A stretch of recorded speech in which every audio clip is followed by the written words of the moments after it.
Pernahkah kalian mendengar tentang pangan fungsional? Kalau nggak tahu, yuk lanjut nonton videonya.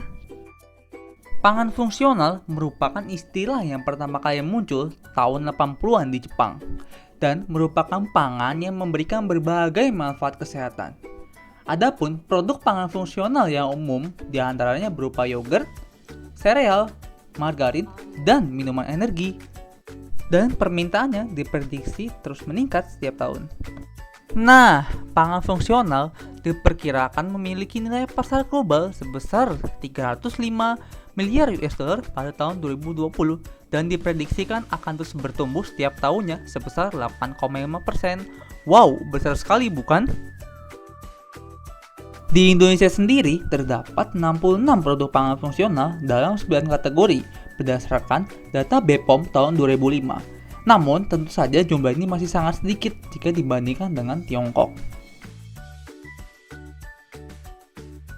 Dari sekian banyak pangan fungsional, kopi, teh, dan jahe merupakan pangan yang umum dikonsumsi sejak dahulu.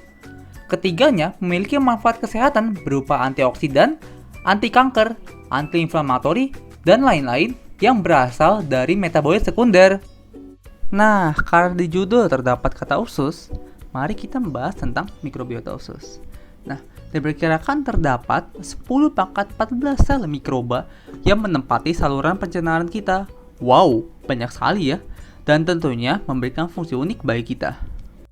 Dari fungsi unik tersebut, terdapat 3 manfaat kesehatan, yaitu meningkatkan perolehan nutrisi, menyediakan proteksi dari mikroba patogen atau mikroba jahat, dan membantu perkembangan sel inang. Wow, sangat bermanfaat ya.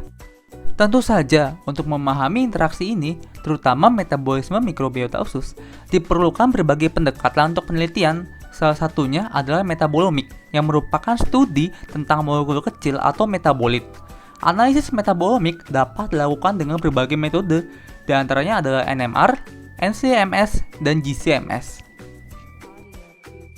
Berdasarkan penelitian dengan 7 pangan fungsional pada model mikrobiota usus, secara umum teramati adanya peningkatan kadar asam organik, senyawa fenolik, senyawa GABA, dan short chain fatty acid atau SCFA.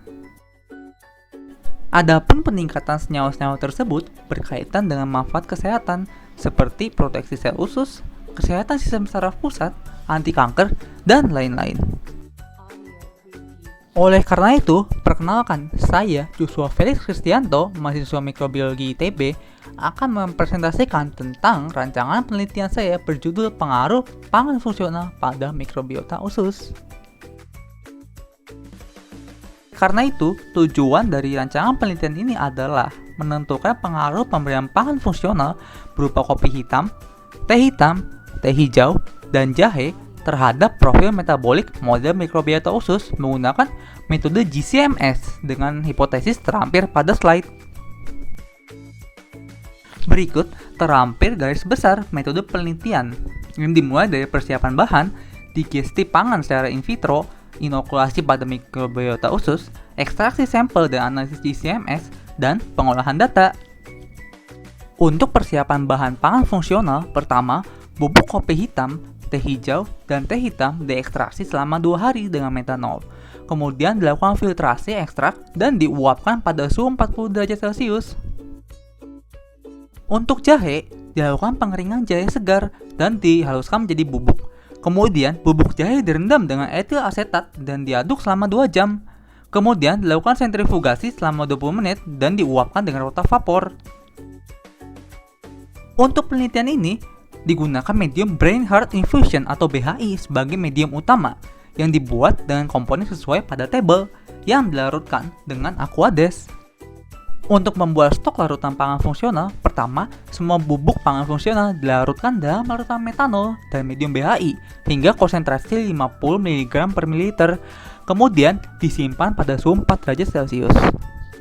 Nah, berikut adalah outline digesti pangan fungsional secara in vitro melibatkan digesti oral dengan enzim alfa amilase, dilanjutkan dengan digesti lambung dengan enzim pepsin, dan dilanjutkan dengan digesti usus halus menggunakan pankreatin empedu.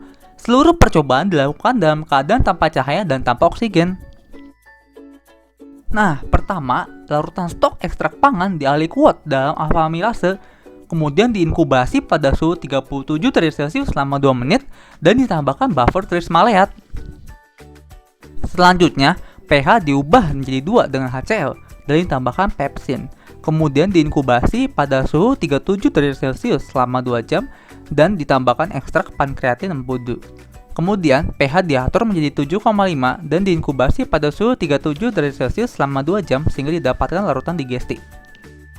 Konstruksi mikroba usus yang digunakan pada penelitian ini disebut sebagai Extended Simplified Intestinal Human Microbiota atau disebut sebagai SIHUMIX dengan komposisi terlampir pada slide. Untuk membuat SIHUMIX, disiapkan stok kultur bakteri sesuai tabel dan dikultivasi pada medium BHI selama 72 jam. Selanjutnya, diinokulasi kembali pada medium BHI baru dan diinkubasi selama 18 jam dengan kondisi inkubasi terlampir pada slide. Selanjutnya, untuk uji pangan fungsional, disiapkan larutan digestif pangan fungsional dan dibuat alikuat pada SIHUMIX sehingga menjadi 2 konsentrasi yang berbeda. Selanjutnya, diinkubasi selama 24 jam dan sampel diambil setengah jam dan 24 jam setelah inokulasi pangan fungsional. Pembuatan belangko dari metanol 100% mengikuti langkah yang sama dengan uji pangan fungsional. Untuk ekstraksi pangan fungsional, pertama ditambahkan larutan standar xilitol pada sampel belangko dan SIHUMIX. Kemudian ditambah asetonitrile metanol dan diinkubasi pada suhu 4 derajat Celcius selama 30 menit. Selanjutnya dilakukan sentrifugasi selama 4 menit. Selanjutnya, larutan diuapkan dalam airan nitrogen sehingga kering dan ditambahkan MSTFA. Selanjutnya, diinkubasi pada suhu 60 derajat Celcius selama 45 menit dan dilakukan analisis GC-MS dengan spesifikasi kolom pada slide. Untuk analisis data dilakukan dengan perangkat lunak sehingga mendapatkan grafik batang, PCA, dan OPLSDA, komposisi dan kelompok metabolit dari SIHUMIX. Dari rancangan penelitian ini, diharapkan pemberian kopi hitam, teh hijau, dan jahe dapat meningkatkan kadar asam organik, senyawa fenolik, senyawa GABA, dan short chain fatty acid dari SIHUMIX. Kemudian dari hasil PCA akan didapatkan bahwa tidak ada perbedaan signifikan dari konsentrasi pangan fungsional yang berbeda. Kemudian, lama waktu inkubasi mempengaruhi profil metabolik SIHUMIX secara signifikan. Analisis OPLSDA akan menghasilkan plot berbentuk S yang memperjelas perubahan profil metabolik pada SIHUMIX.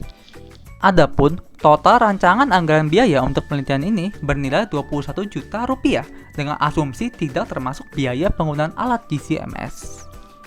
Saya berharap dengan penelitian ini dapat memajukan perkembangan pangan fungsional Indonesia dengan berbagai manfaat kesehatan, sehingga Indonesia dapat lebih baik ke depannya. Berikut adalah daftar pustaka yang saya gunakan dan terima kasih.